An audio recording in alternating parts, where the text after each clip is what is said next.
محبوب صلی اللہ علیہ وسلم رونے لگے، آنسو بہانے لگے۔ محبوب صلی اللہ علیہ وسلم نے فرمایا اے اسرائیل میں سیدھا ہو چکا ہوں، قیامت تک آنے والی میری امت کو جو تکلیفیں تم نے روح قبض کرتے ہوئے دینی ہیں ساری کی ساری تکلیفیں مجھ پر نکال لو، میری امت کو کچھ نہ کہنا۔ لیکن محبوب صلی اللہ علیہ وسلم نے اپنے نواسوں کو، اپنی اولاد کو تقدیر کے حوالے کر دیا، دعا نہیں مانگی قیامت تک آنے والی امت کو سبق دینے کے لیے، تاکہ میری قیامت تک آنے والی امت میں سے کوئی فرد یہ نہ کہہ سکے میں جھوٹ بولتا ہوں اپنی اولاد کو روزی کمانے کے لیے، میں کسی کو دھوکہ دیتا ہوں تو اپنی اولاد کی روزی کمانے کے لیے، اگر میں دھوکہ نہ دوں میں اپنی اولاد کو کہاں سے کھلاؤں، جھوٹ نہ بولوں تو اپنی اولاد کو کہاں سے کھلاؤں، رشوت نہ لوں تو اپنی اولاد کو کہاں سے کھلاؤں۔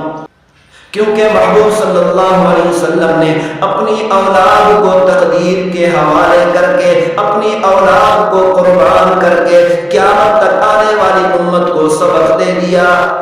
کہ صحیح سالم یہ دین تم تک پہنچانے کے لیے میں نے اپنی اولاد کے ٹکڑے کرا دیے، میں نے اپنی اولاد کو قربان کر دیا، اپنی اولاد کو تقدیر کے حوالے کر دیا، تاکہ قیامت تک آنے والی امت یہ سبق حاصل کر لے کہ دین کو بچانے کے لیے اپنی اولاد کو بھی قربان کیا جا سکتا ہے۔ پیغمبر صلی اللہ علیہ وسلم کی رخصت کا وقت آیا، وصال مبارک کا وقت آیا، حضرت جبریل علیہ السلام حاضر ہوئے، یا رسول اللہ اسرائیل علیہ السلام آپ کے دروازے پر آپ کی اجازت کا انتظار کر رہے ہیں۔ محبوب صلی اللہ علیہ وسلم نے جبریل علیہ السلام سے فرمایا اس کو اجازت دے دو، اس کو بلا کر لے آؤ۔ حضرت اسرائیل علیہ السلام آئے، حاضر ہوئے، آ کر عرض کی یا رسول اللہ السلام علیک۔ آتے ہی پیغمبر صلی اللہ علیہ وسلم کو اسرائیل علیہ السلام نے سلام کیا۔ حضرت اسرائیل علیہ السلام نے عرض کی یا رسول اللہ جب سے میں موت کا فرشتہ بنا ہوں، موت کا کام میرے سپرد ہوا ہے، جب سے میں روحیں نکالنے لگا ہوں، حضرت آدم علیہ السلام سے لے کر آج تک میں نے کسی کو جا کر سلام نہیں کیا، آپ پہلے شخص ہیں جن کو آ کر میں نے سلام کیا۔ حضرت اسرائیل علیہ السلام نے عرض کیا رسول اللہ اگر آپ کی اجازت ہوگی تو آپ کی روح قبض کروں گا ورنہ ایسے ہی چلا جاؤں گا۔ حضرت اسرائیل علیہ السلام نے عرض کیا رسول اللہ جب سے دنیا بنی ہے حضرت آدم علیہ السلام سے لے کر آج تک میں نے کسی سے اجازت لے کر روح قبض نہیں کی، آپ پہلی شخصیت ہے، آپ پہلے فرد ہیں کہ اللہ تعالیٰ نے مجھے حکم فرمایا میرے محبوب صلی اللہ علیہ وسلم اگر آنا چاہیں تو لے آنا، نہ آنا چاہے تو چھوڑ کر واپس آ جانا۔ اے اسرائیل خیال کرنا میرے محبوب سے اجازت لے کر لے آنا۔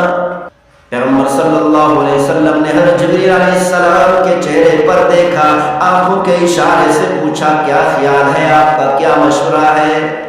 حضرت جبریل علیہ السلام نے عرض کی یا رسول اللہ اللہ تعالیٰ آپ کی ملاقات کا شوق رکھتے ہیں۔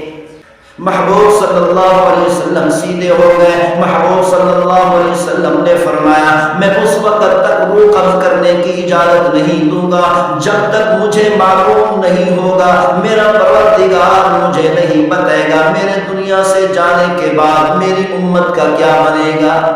دنیا والے جب دنیا سے رخصت ہونے لگتے ہیں تو اولاد کی فکر کرتے ہیں، اپنی اولاد کی باتیں کرتے ہیں،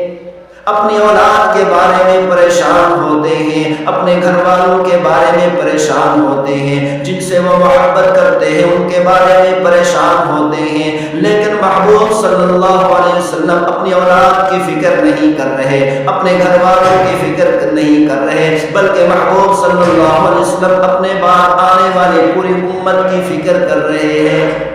پیغمبر صلی اللہ علیہ وسلم نے فرمایا اے جبریل جاؤ میرے پروردگار سے پوچھ کر آؤ میرے بعد میری امت کے ساتھ کیا معاملہ ہوگا۔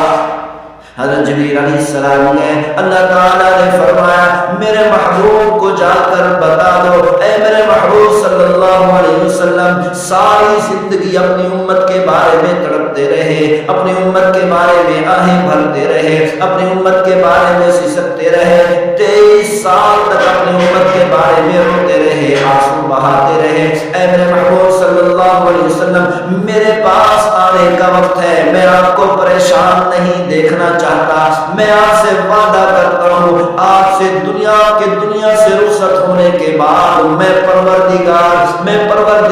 کی نصرت، میں پروردگار کی طاقت، میں پروردگار کی قدرت آپ کی امت کے ساتھ رہے گی۔ جبریل علیہ السلام نے آ کر عرض کیا رسول اللہ، اللہ تعالیٰ نے وعدہ فرمایا۔ محبوب صلی اللہ علیہ وسلم سیدھے ہو گئے، عزرائیل علیہ السلام سے فرمایا اے عزرائیل کیا تم میری روح بھی قبض کرے گا؟ عرض کی یا رسول اللہ میں آپ کی روح بھی قبض کروں گا، لیکن کوشش کروں گا کہ آپ کو تکلیف کم سے کم ہو۔ محبوب صلی اللہ علیہ وسلم رونے لگے، آنسو بہانے لگے۔ محبوب صلی اللہ علیہ وسلم نے فرمایا اے عزرائیل میں سیدھا ہو چکا ہوں، قیامت تک آنے والی میری امت کو جو تکلیفیں تم نے روح قبض کرتے ہوئے دینی ہے ساری کی ساری تکلیفیں مجھ پر نکال لو، میری امت کو کچھ نہ کہنا، میری امت کو تکلیف نہ دینا۔ پیغمبر صلی اللہ علیہ وسلم آخری وقت میں بھی امت کی فکر کر رہے ہیں، 23 سال تک اپنی امت کے بارے میں روتے رہے، آہیں بھرتے رہے، سسکتے رہے، محبوب صلی اللہ علیہ وسلم آنسو بہاتے رہے، اور آخری وقت میں بھی اپنی امت کی فکر میں رو رہے ہیں۔